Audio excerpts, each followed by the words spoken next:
믿음의 족장이었던 야곱의 일생은 형과의 장자권 전쟁이었습니다.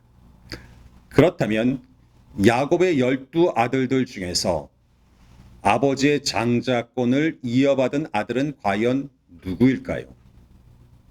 장자 루벤은 서머의 간통으로 인해서 장자권 경쟁에서 제외됩니다.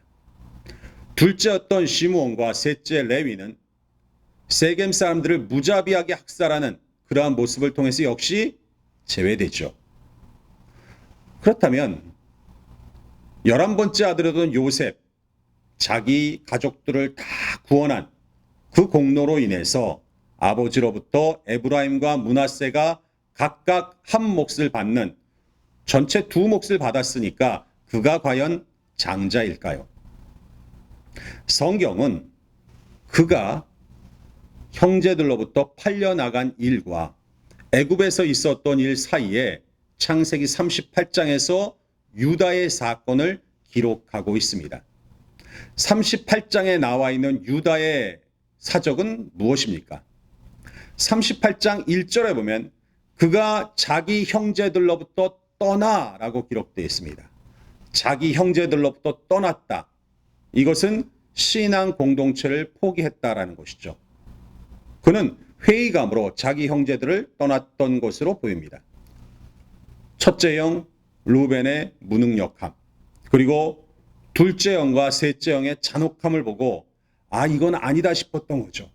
형제들이 함께 힘을 합쳐서 동생 요셉을 노예로 팔아버리는 그 모습을 보고 여기에는 희망이 없구나라고 생각하고 그는 그 공동체를 떠났던 것입니다. 2절에는 그가 가나안 여자와 결혼했다고 합니다. 이것은 자신의 정체성을 완전히 버리는 거죠.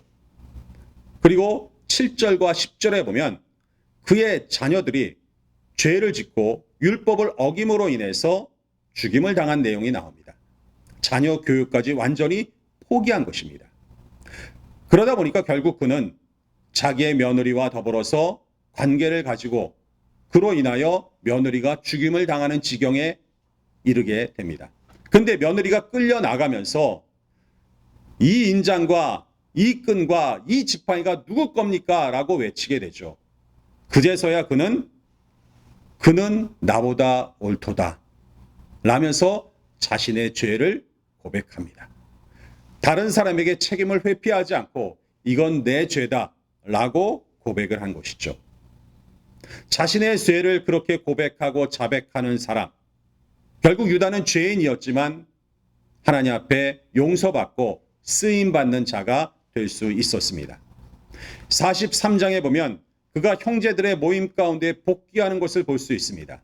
그리고 가만히 앉아있지 않고 전면에 나서게 됩니다.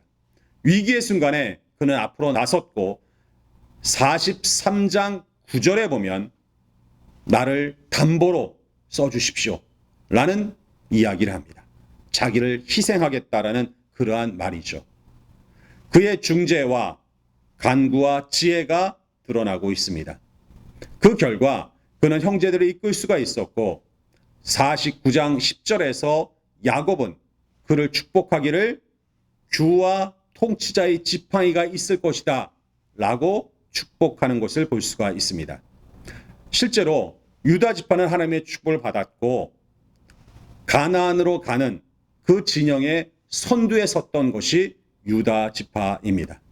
그들은 선봉장의 역할을 자임했고 그 당시 고대 세계의 선봉장이라는 것은 죽임과 또한 희생을 하는 역할인데 그들이 그 역할을 맡은 것입니다. 축복의 통로로서의 역할을 감당했었던 유다. 결국 이 유다가 하나님의 축복을 받게 됩니다. 신약 성경에 들어와서 제일 첫 번째 책인 마태복음에 나와 있는 예수님의 족보에 유다 이름이 분명하게 기록되어져 있습니다. 그리고 마지막 책인 요한계시록 5장 5절에도 유다 지파의 사자 다윗의 뿌리라고 예수님을 표현하고 있습니다. 예수님은 유다 지파였다라는 것입니다. 우리에게는 허물과 죄가 많이 있습니다.